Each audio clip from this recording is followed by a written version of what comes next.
विघ्नहर्ता श्री गणेश, श्री गणेश, श्री गणेश।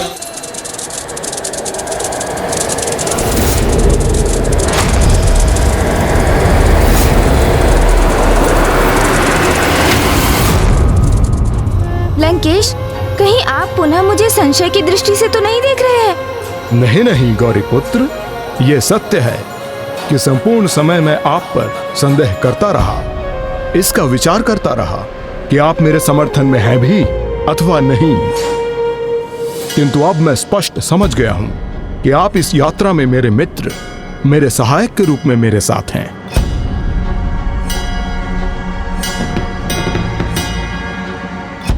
आज का दिवस ढलने में अधिक समय शेष नहीं है गौरीपुत्र, किंतु आज मैं सूर्यास्त के पूर्व प्रभु के आत्मलिंग के साथ लंका अवश्य पहुंचूंगा।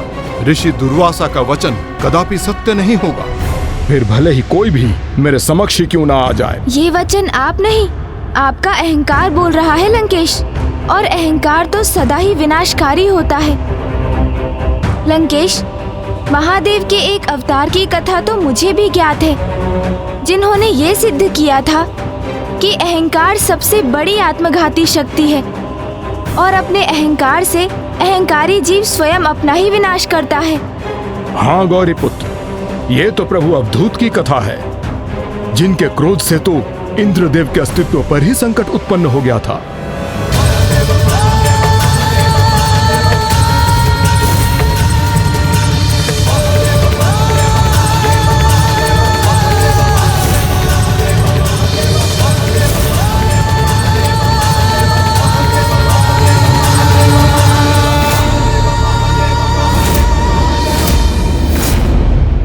आपको प्रभु के इन अवतार की कथा ज्ञात है गौरीपुत्र, इसलिए आपके मुख से ही उनका वर्णन सर्वथा उचित होगा। प्रभु के इन अवतार की कथा तो मैं सुनाऊंगा।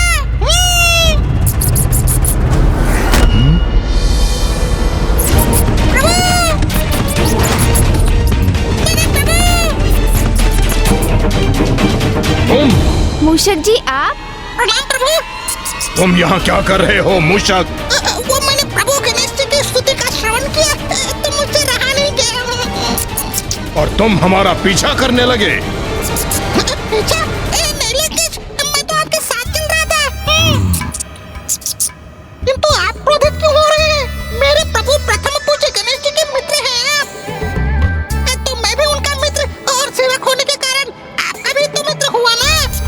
इस कथा के मुख्य पात्र केवल देवराज इंद्र और महादेव ही नहीं, स्वयं मेरे प्रभु श्री गणेश भी हैं। तो ये कथा सुनाने का असर मैं कैसे खो सकता हूँ?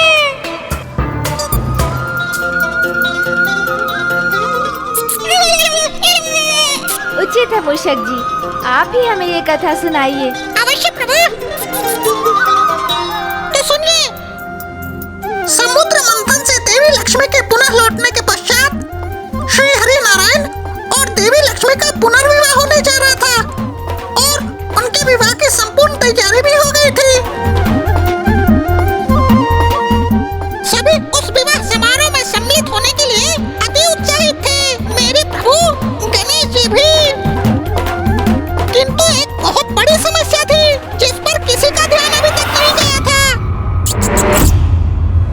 क्या था वो मूषक जी, बताइए। यही कि श्री हरि नारायण की ओर से तो मेरे प्रभु गणेश जी को विवाह का निमंत्रण ही नहीं आया था।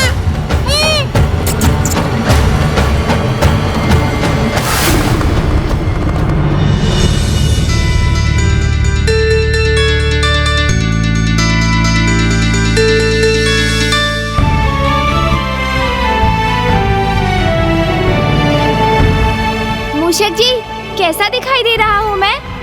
मामा श्री हरिनारायण के विवाह में मैं सर्वाधिक सुंदर प्रतीत होऊंगा अथवा नहीं? आप तो जिन भी वस्त्रों को धारण करते हैं सर्वथा अद्भुत ही प्रतीत होते हैं प्रभु। मूषक जी, आप बोल कुछ और रहे हैं और आपके भाव कुछ और दर्शा रहे हैं। मुझे बताइए ना, तो क्या मैं कोई अन्य वस्त्र धारण करूं? आप अत्यंत मनभावन प्रतीत हो रहे हैं। अब 50वीं बार नवीन परिधान धारण करने की क्या आवश्यकता है प्रभु? हाँ, आप ये उचित कह रहे हैं कि शुभ अवसर पर लाल अथवा पीला वस्त्र ही धारण करना चाहिए और मुझे तो इन लाल वस्त्रों में ही जाना चाहिए। बस अब उत्तम आभूषण भी धारण कर लेता हूँ।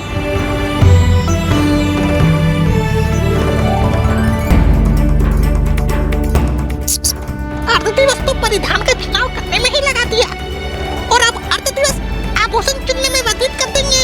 इतने उत्साहित हो रहे हैं जैसे इनका ही विवाह हो।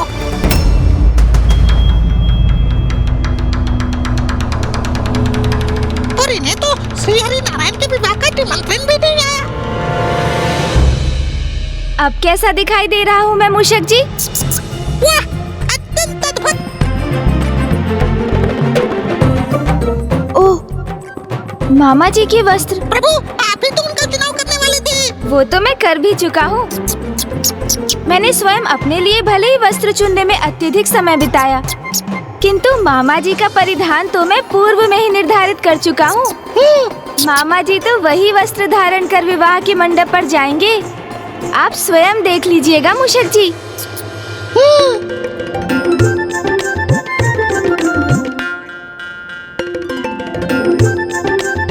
जिनके विवाह में भाग लेने के लिए आप इतने उत्साहित हैं कि स्वयं उनके लिए वस्त्र भी चुन रहे हैं। हाँ मूषक जी, मामा जी श्री हरि नारायण भी तो मुझे अपने विवाह में आमंत्रित करने के लिए अत्यंत उत्सुक होंगे। शीघ्र देखिएगा, उनकी ओर से कोई अवश्य आएगा मुझे अपने साथ ले जाने। और ये भी संभव है कि वो स्वयं मुझे निमंत्रण देने आ जाए, क्योंकि मैं उनका प्रिय भांजा जो हूँ। फिर तो किसी को आ जाना चाहिए था ना प्रभु, क्योंकि अब बारात निकलने का समय निकट है। कदाचित प्रभु विवाह के समस्त प्रबंध करने में व्यस्त होंगे, इसलिए उनके ध्यान में नहीं रहा होगा। मामा जी तो मुझे कदापि नहीं भूल सकते मूषक जी। हाँ, ये संभव है कि वो मेरे विशेष स्वागत की तैयारी कर रहे हो। क्यों ना हम ही एक कार्य करें, विवाह की तैयारियों में उनका कार्यभार घटाने के लिए हम ही वहाँ चलते हैं। और वैसे भी मुझे शीघ्र जाकर मामा जी को उनके विवाह के वस्त्र प्रदान करने हैं। उचित है, मैं तो मात्र इतना चाहता हूँ प्रभु के मन को कोई ठेस न पहुँचे और सब वैसा ही हो जैसा वो सोच रहे हैं। आइए ना मूषक जी, शीघ्रता कीजिए, अन्यथा मेरे अतिरिक्त अन्य सभी पहुँच चुके होंगे वहाँ। किंतु आपको तो क्या था प्रभु, मैं इतनी तीव्र गति से नहीं बढ़ सकता। इसलिए यदि आप वास्तव में चाहते हैं कि आपके द्वारा चुने गए वस्त्र प्रभु श्री नारायण को समय पर प्राप्त हो जाए, तब तो आपको शीघ्रता से बारात में भाग लेने पहुँचने का कोई अन्य उपाय ढूंढना होगा प्रभु। एक उपाय सूझ गया मुझे। देवराज इंद्र तो अवश्य विवाह में आमंत्रित होंगे और उसमें भाग लेने जा ही रहे होंगे, तो मैं उन्हीं के पास संदेश भिजवा देता हूँ कि वो मुझे भी अपने साथ ले चलें। यहाँ प्रभु सब कुछ भूलकर अपने मामा जी के विवाह में भाग लेने के लिए अति आतुर थे, और वहाँ देवराज इंद्र अभी प्रभु ऋषि दुर्वासा से प्राप्त सीख और दंड को भूलकर एक नवीन भूल करने के लिए तत्पर थे।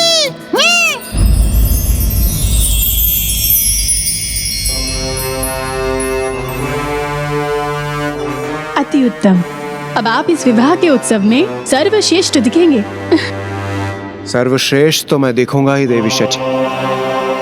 देवराज इंद्र जो हूँ। तो फिर हम प्रस्थान करें देवराज? नहीं देवी शची, आप मेरे साथ नहीं चल रही हैं। आपको माता लक्ष्मी की ओर से अन्य देवियों के साथ आना होगा। और वैसे भी मैं देवराज इंद्र, वर्षा और बवंडर का देवता होने के नाते समय के पूर्व विवाह स्थल पर पहुंचकर अग्रस्थान मुझे प्राप्त करना होगा, क्योंकि इस विवाह में अग्रस्थान प्राप्त करने का अधिकार केवल देवताओं और स्वर्ग के राजा देवराज इंद्र का ही है। किंतु स्वामी, आप उस अग्रस्थान को लेकर इतनी चिंतित क्यों हैं? चिंतित नहीं देवी शची, किंतु ये स्थान केवल मुझे ही प्राप्त होना चाहिए, क्योंकि ये स्थान प्राप्त करने वाले को ही सर्वाधिक महत्व प्राप्त होता है, और वो सदैव वर के साथ ही होता है। और मेरे अनुसार उस अग्रस्थान के योग्य अन्य कोई नहीं है, इसलिए मैं देवराज इंद्र वहां समय के पूर्व पहुंचूंगा। स्वामी, ये क्या है स्वामी?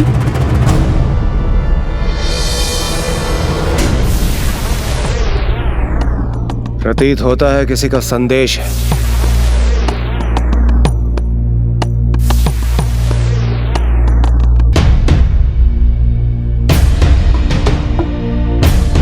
प्रणाम देवराज।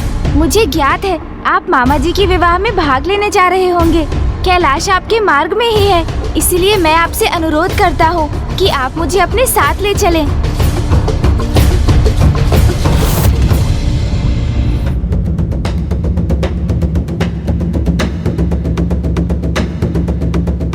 अब ये नन्हा बालक भी मुझे आदेश देने लग गया। आप ये कैसे अनुचित वचन कह रहे हैं? ये तो मात्र एक अनुरोध है।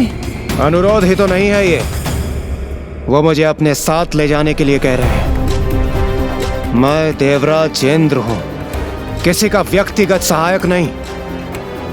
मैं पार्वती पुत्र को कदापि अपने साथ नहीं ले जाऊंगा, भले ही मुझे महादेव से इस विषय में चर्चा क्यों न करनी पड़े। रावत! इंद्र,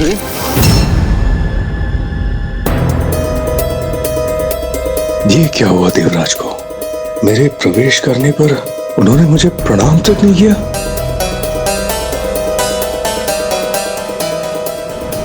अर्थात असुरों पर विजय एवं स्वर्ग का सिंहासन पाकर इंद्रदेव के अहंकार का कोई चरम सीमा ही नहीं रही। और इसी अहंकार का प्रदर्शन उन्होंने मेरे प्रभु प्रथम पूज्य गणेश जी के समक्ष भी किया।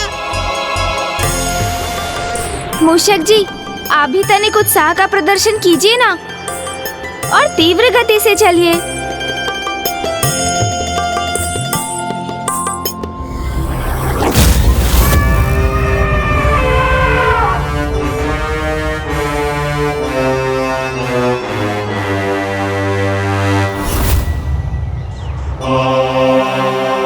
रावत, अपनी गति और बढ़ाओ।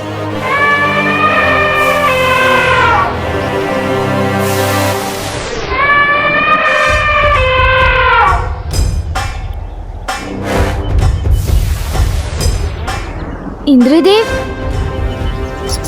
देखा प्रभु, सर्वप्रथम आपके संदेश की उपेक्षा की देवराज ने, और अब आपकी भी उपेक्षा कर रहे हैं। आपकी ओर देखा तक नहीं उन्होंने प्रभु। तो अब देख लेंगे मूषक जी। इंद्रदेव, रुकिए इंद्रदेव। देवराज,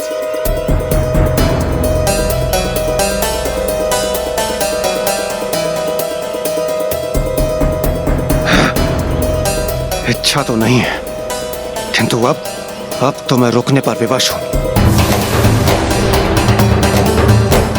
रावत,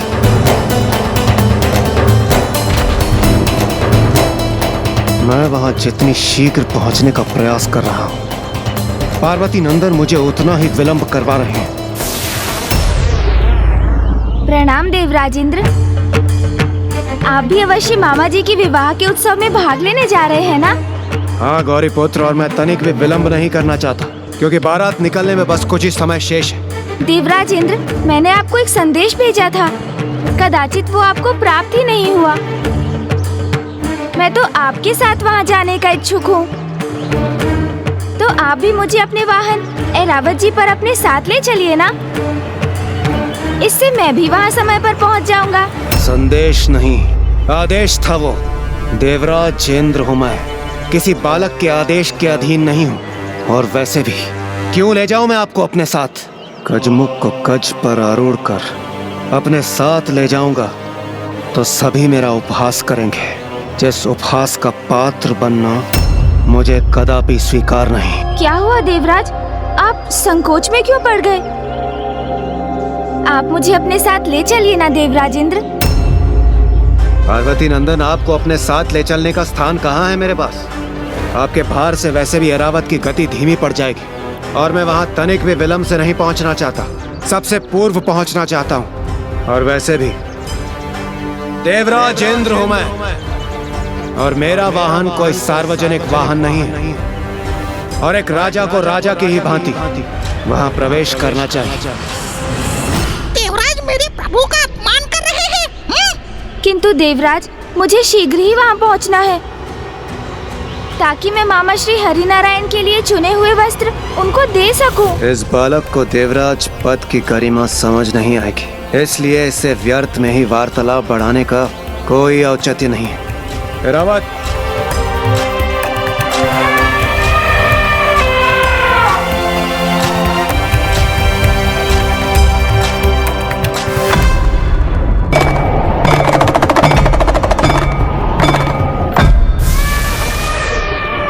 देवराज ने तो मेरा अनुरोध स्वीकार ही नहीं किया मूषक जी।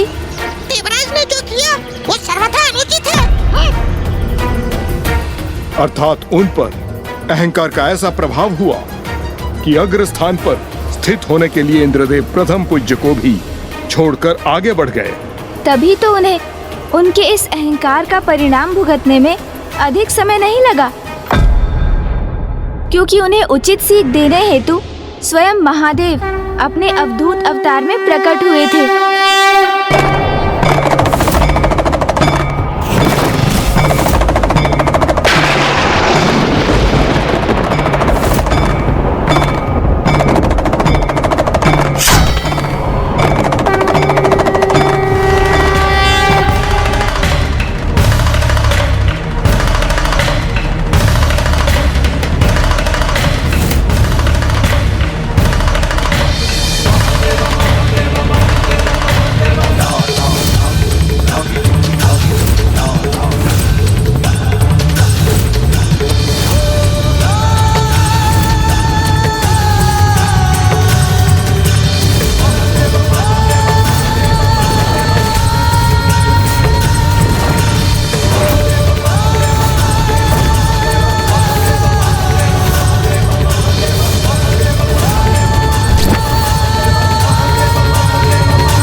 मुझे ज्ञात नहीं देवगुरु उन पर किसका प्रभाव है, किंतु उनकी मनस्थिति पूर्ण रूप से बदल चुकी है। मेरे अनुसार से उन पर अहंकार का प्रभाव है, और अहंकार से जो प्रभावित होता है वो अवश्य बड़ी से बड़ी भूल करता है। मुझे भय है देवगुरु, कहीं स्वामी से कोई ऐसी भूल ना हो जाए जिसे सुधारना कठिन हो।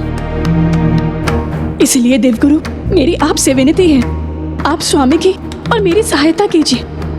स्वामी को कोई भी भूल करने से रोकिए।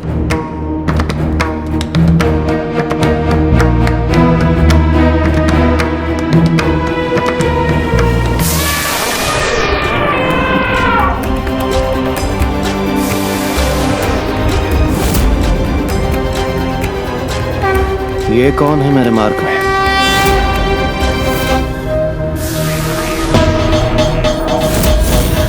मेरे मार्ग की बाधा बनने का तो साहस किसने किया? हे वृद्ध सन्यासी, ये तुम्हारे विश्राम करने का स्थान नहीं है। देखो मैं तुम्हें लांघ कर नहीं जाना चाहता, इसलिए हट जाओ मेरे मार्ग से।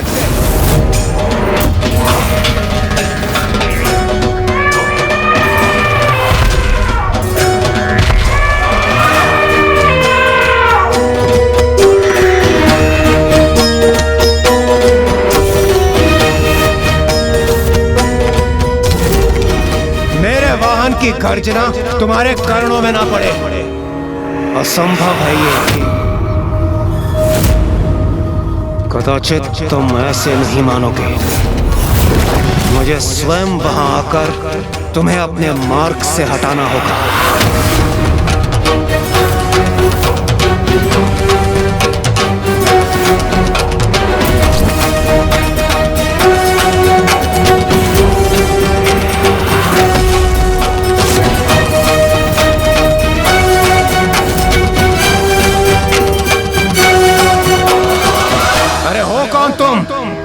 जो मेरे मार्ग में स्थित हो, उठो और हटो यहाँ से।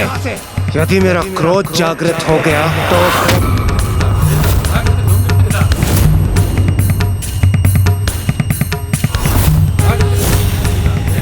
उचित है मेरे क्रोध के भय से ही तुम्हारी बुद्धि अपने उचित स्थान पर लौट आई। अपनी बुद्धि का थोड़ा और उपयोग करो और अपने समक्ष खड़े देवराज इंद्र को प्रणाम करो और हटो मेरे मार्ग से।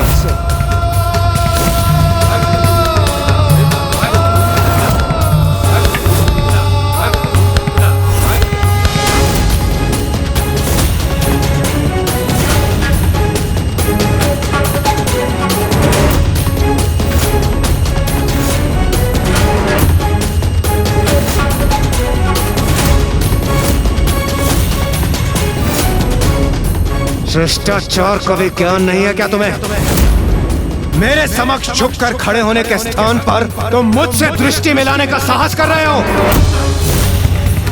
प्रतीत होता है मुझसे दंडित हुए बिना तुम मानोगे नहीं।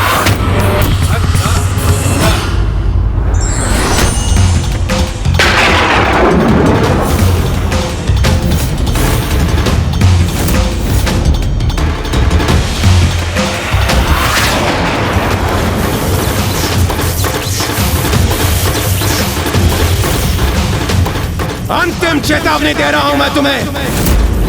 अपना परिचय दो मुझे और क्षमा याचना करो मुझसे, अन्यथा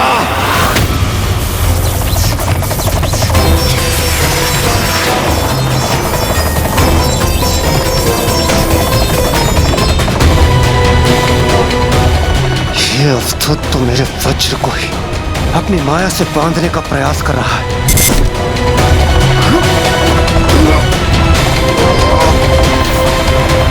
कौन हो तुम जो भी हो, बहुत बड़ी भूल कर रहे हो।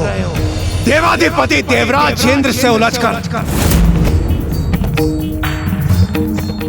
कौन से इंद्र हैं आप? असंख्य इंद्र हुए और मिट भी गए।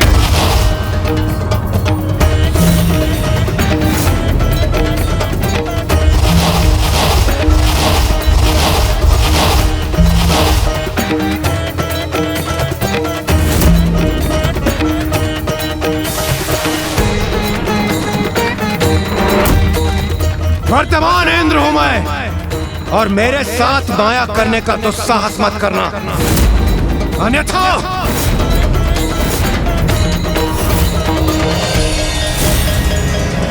रावत, मेरे साथी, मेरे वाहन, हटाओ इस दुष्ट वृत्त को मेरे मार्ग से।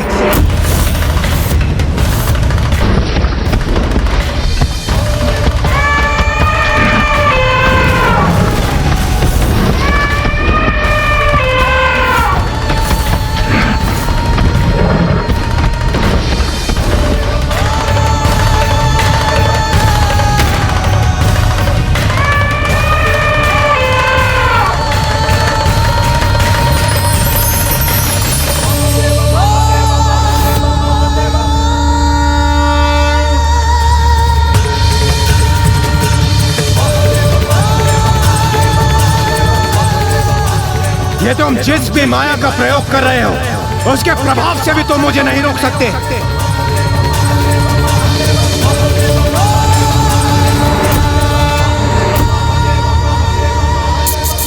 जहाँ एक और प्रभु महादेव इंद्रदेव को अहंकारी होने का दंड दे रहे थे, वहीं दूसरी ओर शेष देवता भी पुनः वही भूल दोहराने जा रहे थे।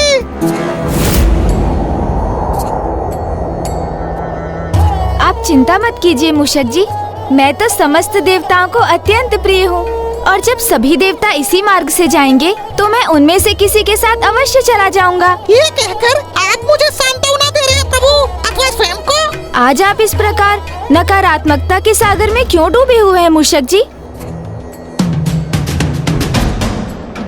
वो देखिए वरुण देव, वो अपने वाहन मगर पर आरूढ़ होकर इसी दिशा में बढ़े आ रहे हैं। वो अवश्य मुझे अपने साथ ले जाएंगे। प्रणाम वरुण देव, मुझे भी अपने वाहन मगर पर आरूढ़ कर अपने साथ ले चलिए, क्योंकि मेरे मूषक जी की गति थोड़ी मध्यम है, इसलिए उनके साथ जाने में मुझे विलंब हो जाएगा और मैं प्रभु श्री हरि नारायण को उनके वस्त्र नहीं दे सकूंगा। कितना विशालकाय उदर है इनका, यदि ये मेरे साथ विवाह उत्सव में जाएंगे तो सर्वप्रथम भोजन ही करना आरंभ कर देंगे। मेरा भी मान भंग होगा। इनके साथ आने से मेरे मगर की गति भी क्षीण हो जाएगी और मैं अग्रस्थान प्राप्त करने के लिए भी वहाँ उचित समय पर नहीं पहुँच सकूंगा। वरुण देव भी प्रभु को अपनी स्वीकृति नहीं दे रहे हैं। क्या हुआ वरुण देव, आप किस विचार में डूब गए? गणेश जी, मैं अपने मगर को लेकर विचार मग्न था। वो तो अपने शरीर से इतने दुर्बल है, फिर वो आपका भार कैसे संभाल सकेंगे? मुझे क्षमा कीजिए पार्वती नंदन, और वैसे भी वहां मुझे शीघ्र पहुंचना है। किंतु आप निराश मत होइए पार्वती नंदन, अभी वायुदेव अपने 12 सिंगा मृग पर आरूढ़ होकर शीघ्र ही यहां से जाने वाले हैं। वे अपने साथ आपको अवश्य ले जाएंगे। मुझे विलंब हो रहा है, मुझे आज्ञा दीजिए गणेश जी। वरुण देव स्वार्थी भी है और चतुर भी।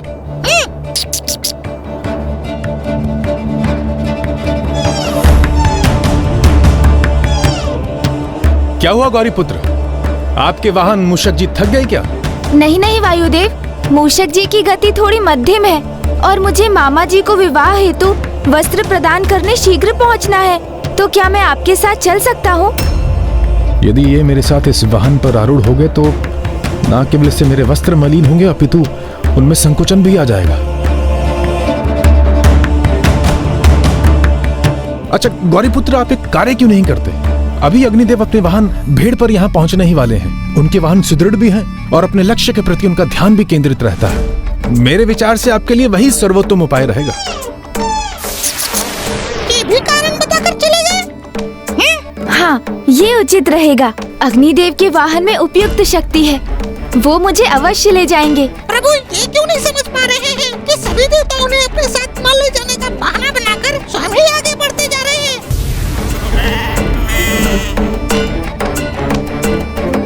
प्रणाम गणेश जी। ये क्या, ये तो प्रस्थान कर रहे हैं। अग्निदेव, मुझे ज्ञात है आप शीघ्रता में हैं, किंतु क्या आप कृपया मुझे अपने वाहन पर साथ ले चलेंगे? मुझे शीघ्र वहां पहुंचकर मामा जी श्री हरि नारायण को ये वस्त्र देने हैं, जो मैंने विशेष रूप से उनके विवाह हेतु चुने हैं।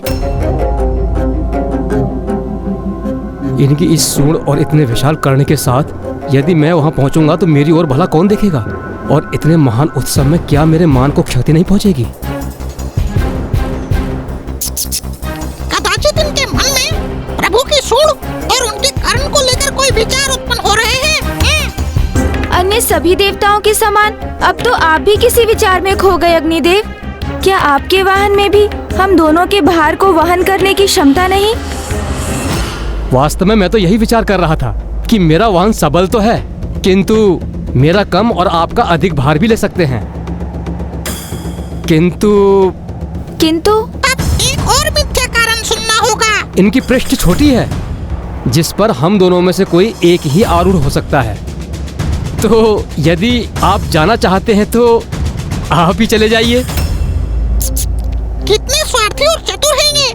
सहायता करने के स्थान पर ये तो प्रभु गणेश जी को ही चुनाव करने का अवसर दे रहे हैं, क्योंकि उन्हें ज्ञात है कि प्रभु कितने सहृदय हैं। वो कभी भी अग्निदेव के स्थान पर स्वयं जाने का चुनाव नहीं करेंगे। नहीं नहीं, आपको मेरे लिए कोई त्याग करने की कोई आवश्यकता नहीं। तब तो आप भी चिंता मत कीजिए, क्योंकि मृग से खींचे जाने वाले रथ पर आरूढ़ होकर अभी चंद्रदेव यहाँ पहुँचते ही होंगे। उनके रथ पर आपके लिए अवश्य स्थान होगा। प्रणाम प्रणाम गणेश जी। आपको अपने देवताओं से आशा है प्रभु।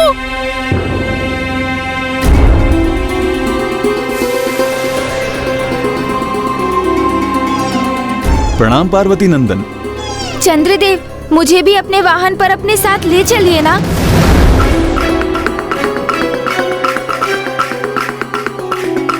गणेश जी ने तो अब चंद्र को ही अपने अनुचित आग्रह के लिए रोक लिया है।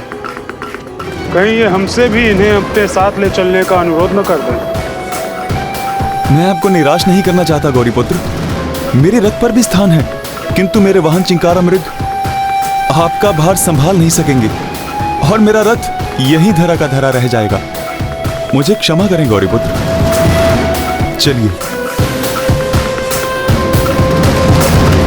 इससे पूर्व की शेष देवगणों की भांति गणेश जी हमें भी साथ लेकर चलने का कहकर हमें बाध्य कर दें। उचित तो यही होगा कि हम अपनी दिशा ही परिवर्तित कर दें।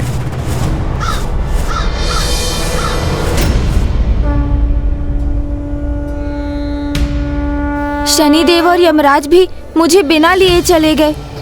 अर्थात अब तो मैं मामा जी की बारात के पूर्व वहां नहीं पहुंच सकूंगा और ना ही उन्हें उनके वस्त्र दे सकूंगा। सभी देव किसी न किसी कारणवश असमर्थ थे और उस दशा में उन्होंने मेरी कोई सहायता नहीं की। असमर्थ? सभी देवता ने आपसे असत्य कहा प्रभु। असत्य कहा? किंतु क्यों? उनकी दृष्टि में आप उनके समान नहीं है प्रभु। उनके अनुसार जिस प्रकार आप दिखते हैं वो आपको अपने साथ विवाह में नहीं ले जाना चाहते, इस भय से कि कहीं आपके कारण उनका सम्मान कम न हो जाए प्रभु।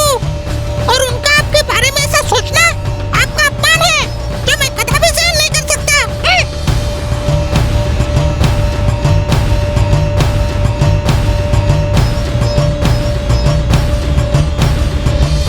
जहाँ एक और मूषक जी को अन्य देवताओं की योजना ज्ञात होने पर वो उन्हें दंडित करने की योजना बना रहे थे, वहीं दूसरी ओर प्रभु महादेव ने अपने अवधूत अवतार में अब देवराज इंद्र को कठिन परिस्थिति में डाल दिया था।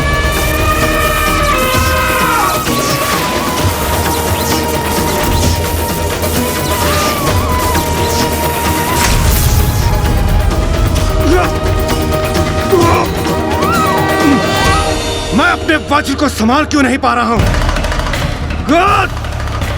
इस अवधूत ने अब यह कैसी माया की है मेरे वज्र पर, जो इसका भार निरंतर बढ़ता ही जा रहा। इसे संभाल पाना मेरे लिए दुष्कर क्यों होता जा रहा?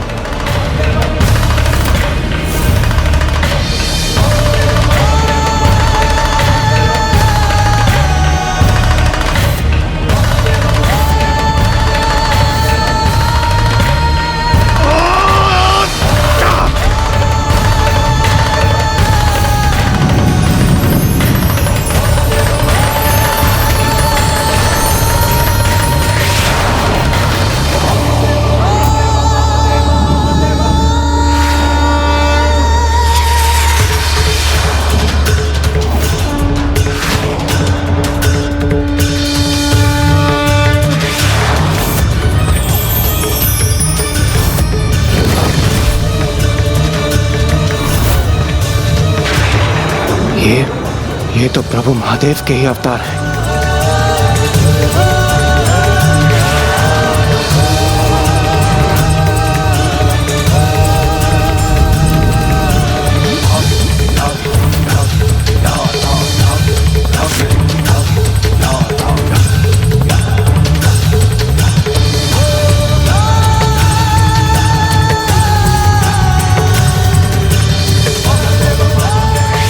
हे करुणा निधान, दया कीजिए प्रभु।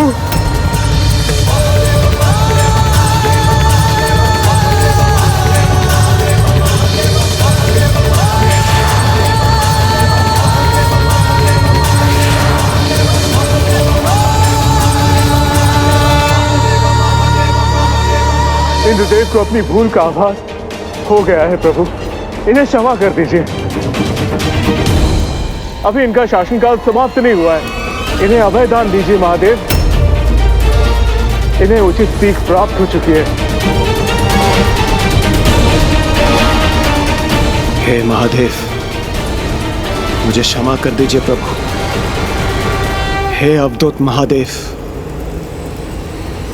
मैं आपसे क्षमा याचना करने के भी योग्य नहीं बचा।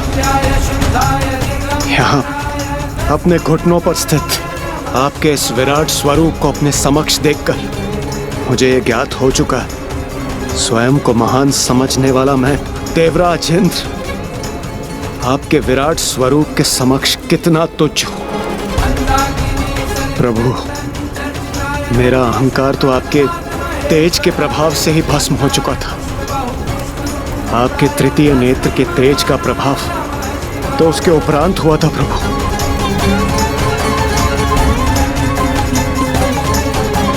देवराज इंद्र, आप इस अवस्था में मात्र आपके अहंकार के कारण है। अहंकार के वश में आकर जो अपमान आपने प्रथम पूज्य देवता विघ्नहर्ता श्री गणेश का किया है वो सर्वथा अनुचित था और इसी कारण आपको यह दंड दिया जाना भी आवश्यक था। मुझे आशा है कि अब संसार ये सदा स्मरण रखेगा, अहंकार ही सबसे बड़ी आत्मघाती शक्ति है।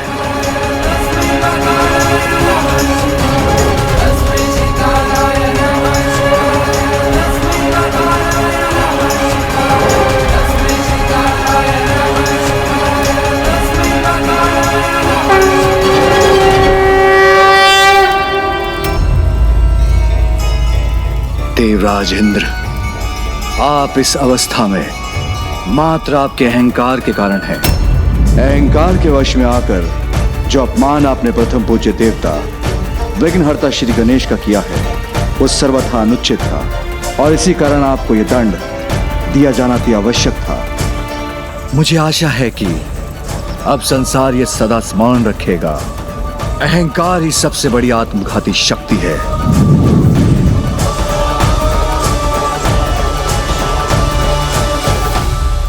किंतु उस तेज का क्या हुआ जो प्रभु शिव शंकर शंभु के नेत्रों से प्रवाहित हुआ था?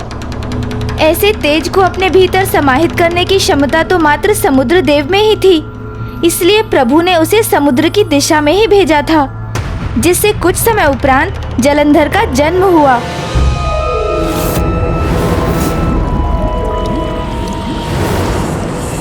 वो एक भिन्न कथा है, किंतु प्रभु अवधूत की इस कथा से उनके द्वारा स्थापित किया गया जीवन सूत्र तो स्पष्ट था कि जो भी व्यक्ति अहंकारवश स्वयं को अत्यंत उच्च समझता है, उसे उतनी ही तीव्रता से अपने घुटनों पर आते हुए देखना पड़ता है। और तब भी यदि कोई अपनी भूल को समझ ना सके, तो इसका एक ही अर्थ है कि उसकी आत्मा ही भस्म हो चुकी है और वो व्यक्ति आत्मविहीन, आत्मघाती जीवन व्यतीत कर रहा है। तो आइए अब हम प्रभु अवधूत की स्तुति कर उनके दर्शन की कामना करें। गौरीपुत्र नहीं,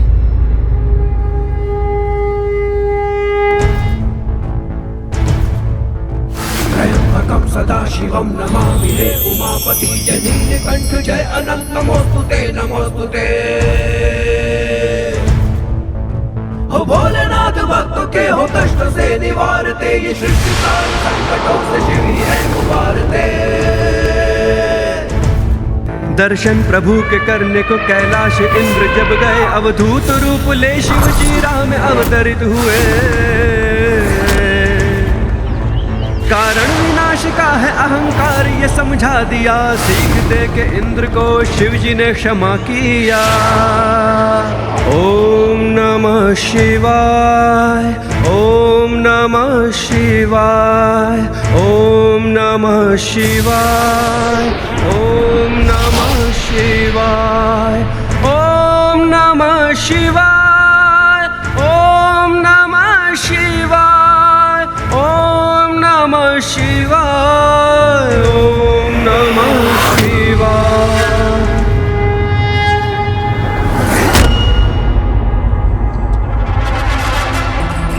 प्रणाम प्रभु। प्रणाम प्रभु। प्रणाम प्रभु। कल्याण हो।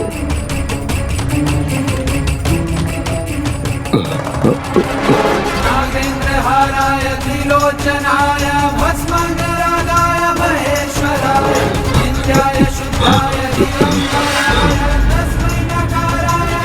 मैं तो इनकी दृष्टि से प्रभु के आत्मलिंग को छिपा रहा था, किंतु ये तो स्वयं ही प्रभु अवधूत के समक्ष आ गया। सत्य सदैव उजागर हो जाता है लंकेश, वो कभी छिपा नहीं रहता। अहंकारी को उसका अहंकार उसकी वास्तविकता से परिचित कराता है,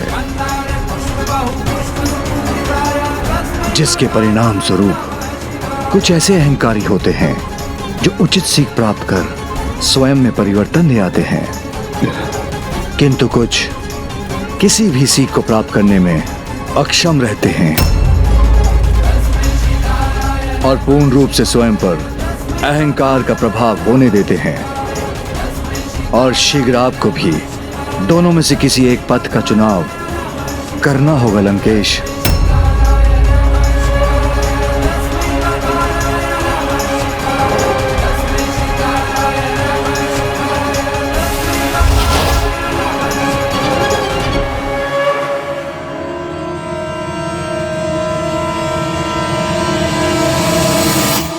ये क्या कहा प्रभु अवधूत ने? क्योंकि लंकेश रावण तो सदा उचित मार्ग पे ही चलता है, इसलिए किसी को भी मेरी चिंता करने की कोई आवश्यकता नहीं। दशानन का अहंकार तो प्रभु के सुझाव को भी नहीं समझना चाहता। क्या हुआ मूषक जी? आपकी इस छोटी सी बुद्धि में प्रभु की इतनी सी ही कथा थी, अथवा आप आगे की भी कथा सुनाएंगे? अभी तो कथा आरंभ ही हुई है लंकेश, अभी तो मेरा भाग आना शेष है। देवराज इंद्र का अहंकार तो प्रभु महादेव ने नष्ट कर ही दिया था, और अब पारी थी अन्य देवताओं के अहंकार के टूटने की। किंतु उसके पूर्व मैं आपको इतना बता दूं, किंतु जहाँ इंद्रदेव स्वयं को सर्वाधिक उच्च समझ रहे थे, वही समस्त देवता मेरे प्रभु प्रथम पूज्य गणेश जी को कम ही आंक रहे थे। सभी देवताओं ने सहायता करने से मना कर दिया मूषक जी। अब हम किस प्रकार मामा जी की विवाह का वस्त्र लेकर वहाँ समय पर पहुँचेंगे? प्रभु, देवताओं ने आपके साथ बहुत अनुचित व्यवहार किया।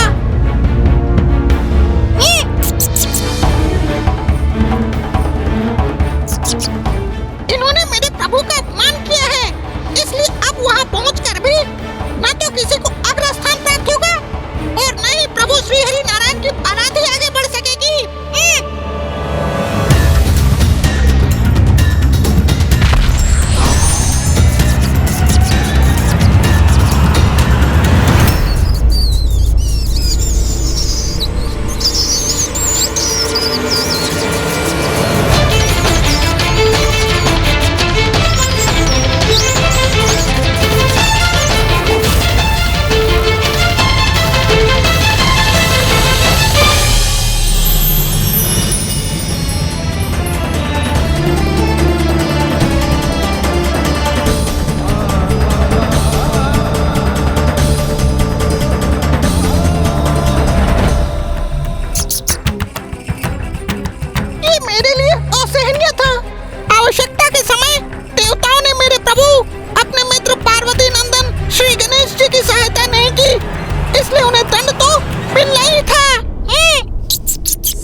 आकार में इतने छोटे होकर भी इतने निर्भय होकर वहां देवताओं को सीख देने के लिए तत्पर थे, और यहाँ एक तुच्छ सर्प से डर गए। आपने सत्य कहा, मैं तो एक साधारण मूषक ही हूँ लंकेश। मेरे साहस का आधार तो मेरे प्रभु श्री गणेश की कृपा ही है, उनके बिना तो मैं कुछ भी नहीं। तो अवश्य इसके पीछे गौरी पुत्र की ही लीला थी, है ना?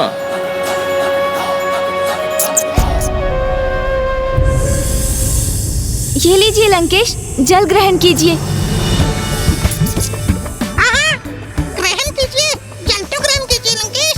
जिस प्रकार मेरे प्रभु आपको जलपान करवा रहे हैं, वैसे ही मैंने सभी शक्तिशाली देवताओं को जल पिला दिया था।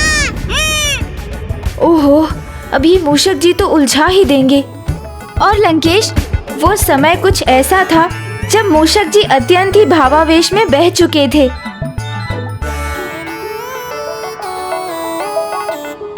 किसी भी सीमा तक जाने के लिए तैयार थे।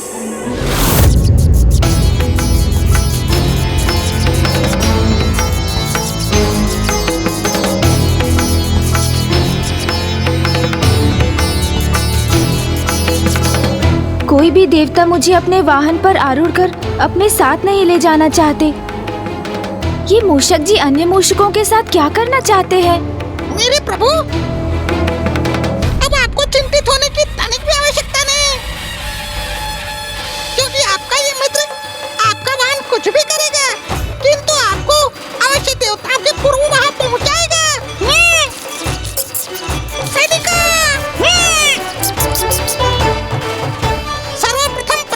श्री गणेश ही श्री हरि नारायण की बारात में भाग लेने के लिए पहुंचेंगे आज। मूषक जी, अधिक कुछ नहीं, मैं तो मात्र इतना चाहता हूँ कि समय रहते मैं ये वस्त्र मामा जी तक पहुंचा सकूं। हे खुरत गणेश, अर्थात जिनका रथ मूषक है, प्रभु आपको आपका ये रथ ये सारथी कदापि निराश नहीं करेगा।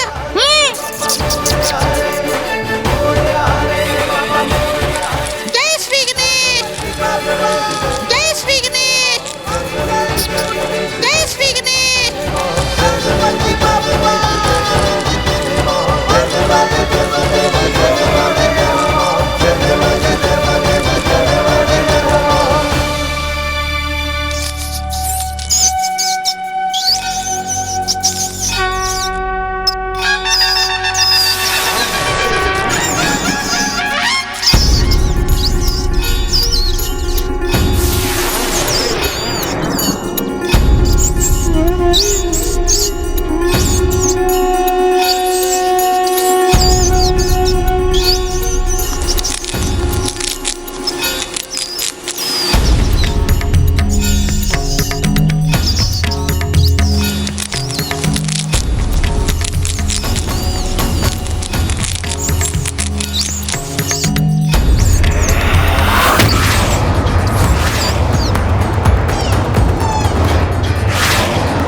सभी देवता अग्रस्थान प्राप्त करने की होड़ में हैं। ये लालसा तो मुझे भी थी, जिस कारण मैंने प्रथम पूज्य गणेश जी को अपने साथ नहीं ली, जो कि बहुत बड़ी भूल थी। मुझे गणेश जी को अपने साथ लाना चाहिए था।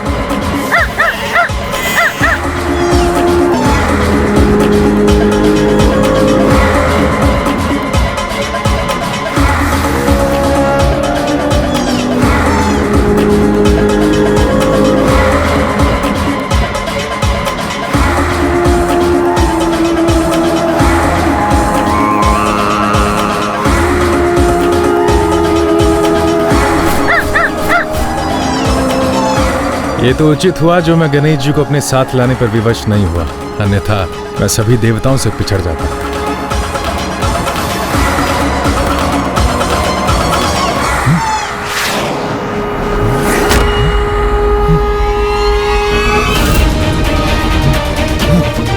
जल के बिना जीवन संभव नहीं और न ही शुभ कार्य हेतु कोई संकल्प संभव है। इसलिए अग्रस्थान पर तो मैं ही स्थापित होऊंगा, किंतु यदि गणेश जी को साथ लाता तो अवश्य पछड़ जाता।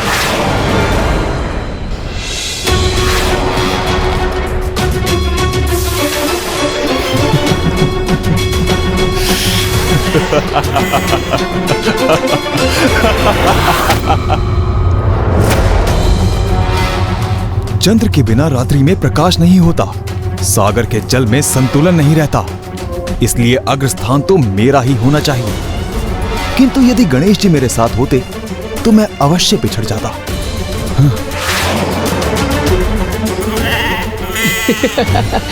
उचित किया मैंने जो गणेश जी को साथ नहीं लाया, अन्यथा सबसे अग्रणी कदापि नहीं रह पाता।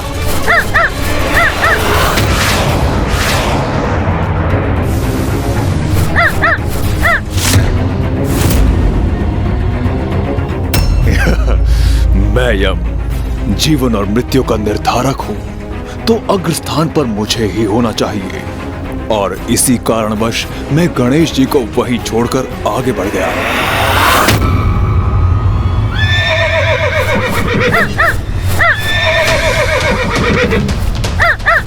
मैं शनिदेव, इसीलिए गणेश जी को देखकर मैंने अपना मार्ग परिवर्तित कर लिया था। सभी के साथ उनके कर्मों के अनुसार न्याय करता हूँ, किंतु यहाँ तो न्याय तभी होगा जब अग्रस्थान मेरा होगा। कि कहीं उनके कारण मैं पीछे न रह जाऊं।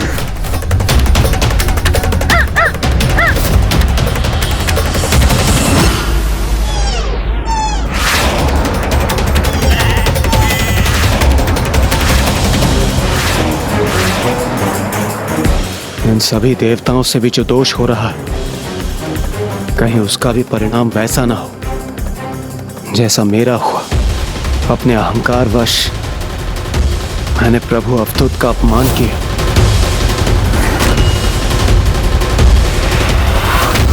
जिस कारण मुझे अपने घुटनों पर आने के लिए विवश होना पड़ा। नहीं, मुझे देवताओं को सावधान करना होगा। रावत,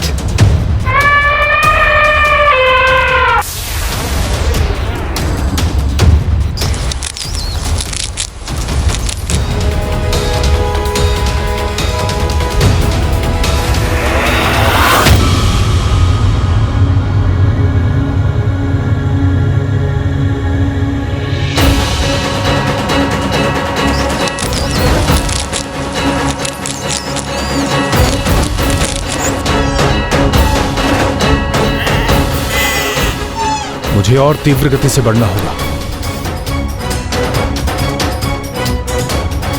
वायुदेव मुझसे आगे रहे, यह उचित नहीं है। मैं अपनी गति और बढ़ा दूंगा।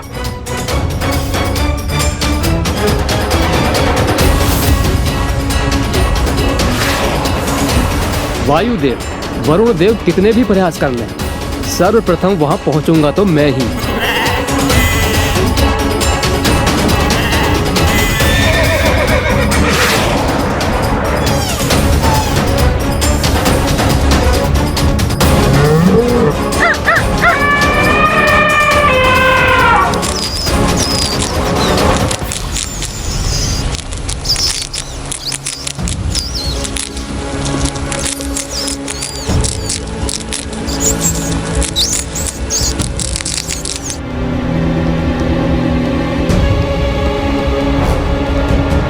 मगर जी, बस एक छलांग और लगाइए तो हम वायुदेव से आगे पहुंच जाएंगे।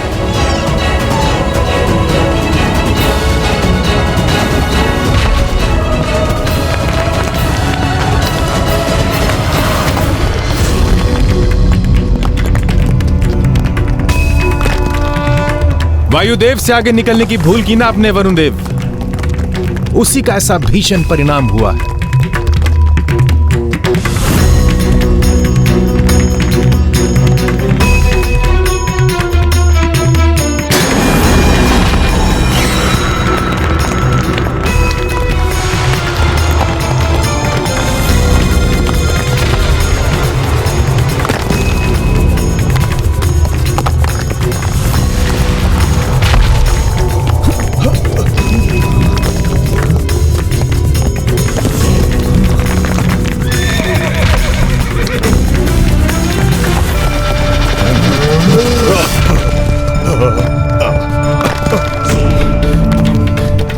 ये क्या?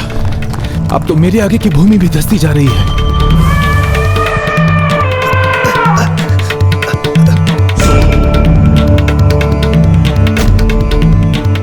ये क्या?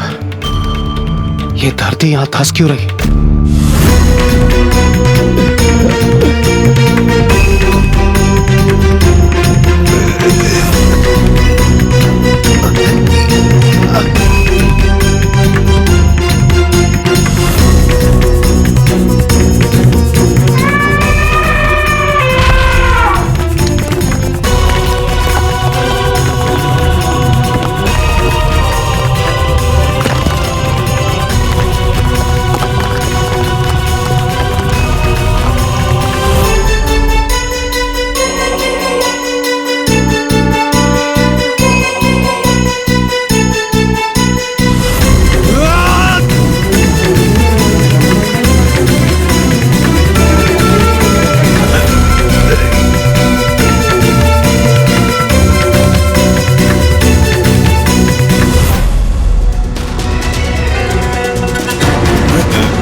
समस्त देवता भूमि में कैसे धंस गए? किसने उत्पन्न की है ये बाधा हमारे मार्ग में?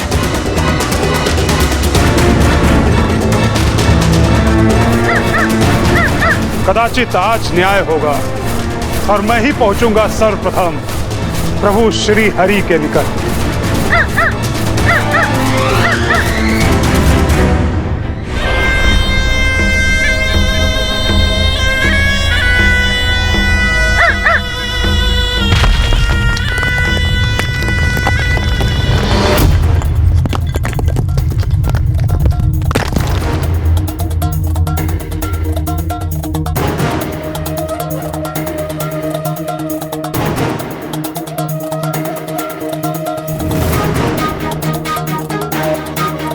मैं अकेला नहीं, अन्य सभी देवता तो पूर्व से ही धसे हुए हैं।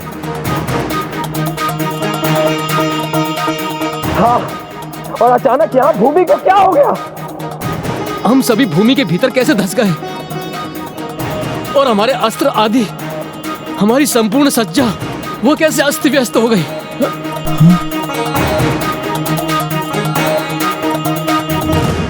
अब हम इस अवस्था में श्रीहरि विष्णु की बारात में भागीदार कैसे बनेंगे?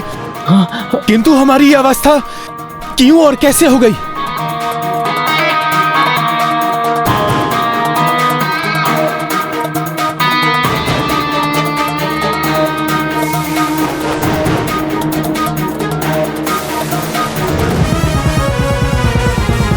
मेरी मूषक सेना ने देवताओं को उचित सीख दे दी है। अब वो कभी मेरे प्रभु का अनादर नहीं करेंगे। अब उन्हें आभास होगा कि प्रथम पूज्य श्री गणेश जी का अनादर करके उन्होंने कितनी भारी भूल की है।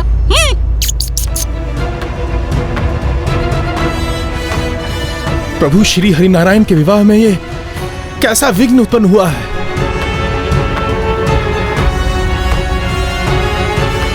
स्वयं को एक दूसरे से अधिक सुंदर प्रदर्शित करने की स्पर्धा में और अग्रस्थान प्राप्त करने की लालसा में हमने इस अग्रस्थान के वास्तविक अधिकारी विघ्नहर्ता प्रथम पूज्य गणेश जी को ही अपने साथ नहीं लिया।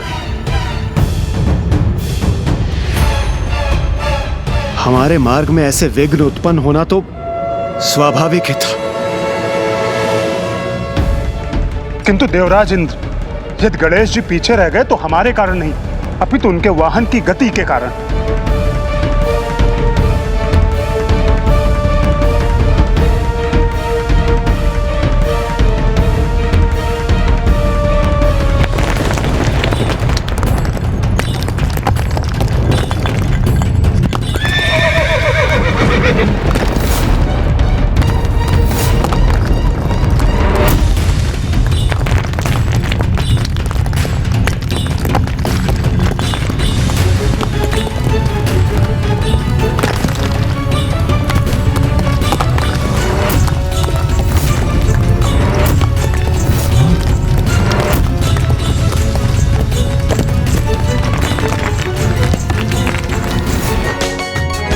देवियों, बाहर तो समस्त व्यवस्थाएं संपूर्ण हो गई हैं। हाँ देवी शची, यहाँ भी सारी व्यवस्था और सज्जा पूर्ण हो चुकी है। अब तो बस मात्र देवी लक्ष्मी का सज्जित होना शेष है। ज्ञात नहीं वो कहाँ है। बारात भी अब पहुँचने ही वाली है। देवी सची, इंद्रदेव तो इंद्रलोक से प्रस्थान कर गए थे ना? देवराज इंद्र, आप भी मुझे अपने वाहन ऐरावत जी पर अपने साथ ले चलिए ना। पार्वती नंदन, आपको अपने साथ ले चलने का स्थान कहाँ है मेरे पास? और वैसे भी देवराज इंद्र हूं मैं, और मेरा वाहन कोई सार्वजनिक वाहन नहीं है। ऐरावत,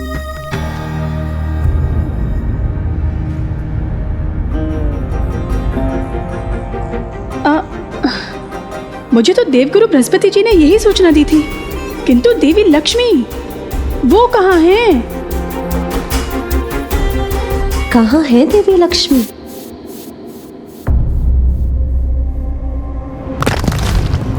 प्रभु श्री हरिनारायण तो अपने रथ पर आरूढ़ नहीं है, तो फिर वो कहाँ है?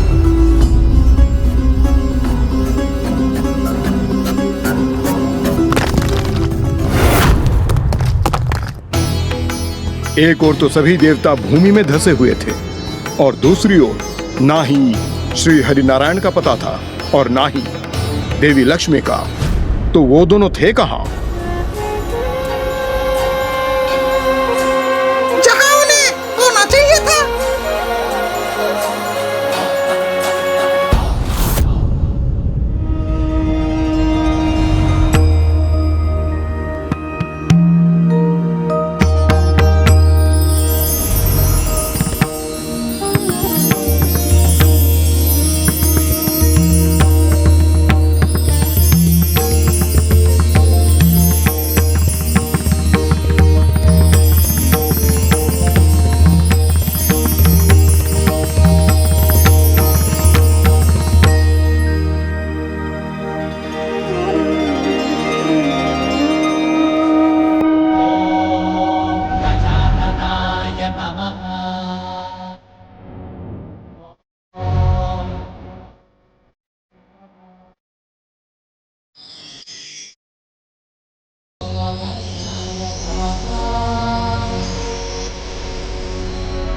प्रथम पूज्य गणेश जी का आवाहन और पूजा किए बिना मैं विवाह हेतु सज्जित होना कैसे आरंभ कर सकती थी? प्रथम पूज्य गणेश जी, आपका आवाहन और आपकी पूजा किए बिना मैं अपने विवाह हेतु बारात लेकर कैसे प्रस्थान कर सकता हूँ?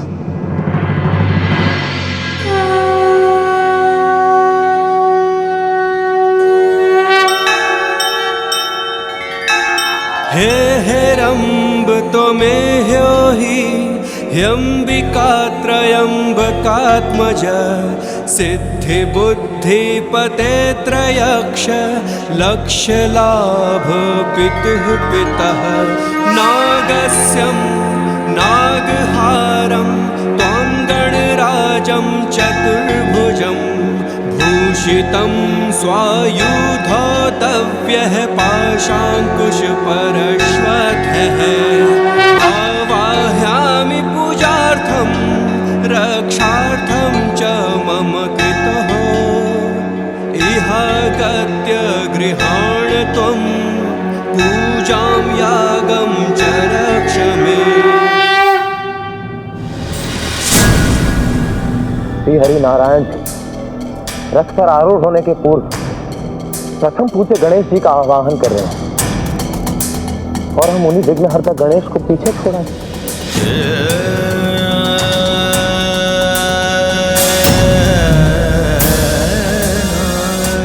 मुझे भी अपने वाहन मगर पर आरूढ़ कर अपने साथ ले चलिए। वो तो अपने शरीर से इतने दुर्बल है, फिर वो आपका भार कैसे संभाल सके? मुझे क्षमा कीजिए पार्वती नंदन। मैं तो आपके साथ वहाँ जाने का इच्छुक हूँ। देवराज इंद्र हूँ मैं और मेरा वाहन कोई सार्वजनिक वाहन नहीं है। गणेश जी के निवेदन को अस्वीकार किया हमने, इसलिए हम इस अवस्था में पहुंचे जिससे हम अपना बचाव कर रहे थे। चंद्रदेव, मुझे भी अपने वाहन पर अपने साथ ले चलिए ना। गणेश जी के आकर्षण एवं रूप पर संदेह प्रकट किया, इसलिए ना तो हम विवाह में जाने हेतु आकर्षित रहे और ना ही हमें अग्रस्थान प्राप्त हुआ। हे हेरम्ब त्वमेव हि ह्यम्बिका त्रयम्बकात्मज सिद्धिबुद्धिपते त्रयक्ष लक्ष्यलाभ पितुः पितः नागस्यं। मूषक जी, मैंने कहा था ना, मामा जी मुझे कदापि नहीं भूल सकते। देखिए, अब तो वो मेरा आवाहन भी कर रहे हैं। धौतव्यः पाशाङ्कुशपरश्वतः आवाहयामि पूजार्थं रक्षार्थं च। और वो अकेले ही नहीं, मुझे आभास हो रहा है जैसे माता लक्ष्मी भी आवाहन कर रही है मेरा। पूजां यागं च रक्ष मे। फिर तो ये एक नवीन चिंता का कारण प्रकट हो गया। क्योंकि प्रभु, अब तो सभी को सद्बुद्धि प्राप्त हो गई है। देवता भी अब आपका आवाहन कर रहे हैं। हे हेरम्ब त्वमेव हि। अब इस दुविधा को कैसे सुलझाएंगे आप? कैसी दुविधा मूषक जी? कि सर्वप्रथम आप किसके सम्मुख जाएंगे? वहाँ उलझे हुए देवताओं के, माता लक्ष्मी के, अथवा प्रभु श्री हरि नारायण के? मेरी जिज्ञासा शांत कीजिए ना प्रभु, बताइए ना, किसके सम्मुख जाएंगे आप? धौतव्यः पाशाङ्कुशपरश्वतः आवाहयामि पूजार्थं रक्षार्थं च मम सिद्धिसहिताय श्री महागणाधिपतये नमः आवाहयामि स्थापयामि।